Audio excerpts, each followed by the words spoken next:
Hello everyone welcome back to smart Odia YouTube channel. तो पे तृतीय श्रेणी चित्रांकन परीक्षा आम जो प्रश्न गुड़िक देखा जहाँकि तुम बहुत हेल्पफुल हे।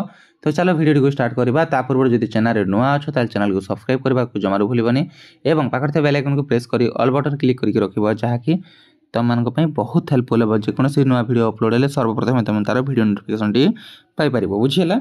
तो देख ये तुम तुम ना एठारे लिखब ये रोल नंबर लिखब ये तारीख ये विद्यालय नाम ये ब्लॉक और जिलार नाम लिखब बुझीगला। तो ये कौन कही जेकोसी दुईटी प्रश्न उत्तर दियो रंग व्यवहार कर कौन कही सुंदर झोटी चित्रार अंक चित्र अंकन कर किंबा कदली पत्रर चित्र अंकन कर बा घरर चित्र अंकन कर एवं 4 नंबर देछि दत्त चित्र को बड़ करके अंकन कर माने ये जो माछ को बड़ करके अंकन कर पारिबो बुझीगला।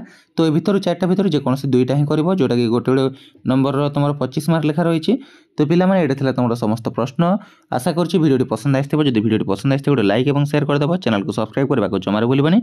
देखा हबो जो शीघ्र एक नया वीडियो से पर्यंत मते विदाय दियंतु। Thank you.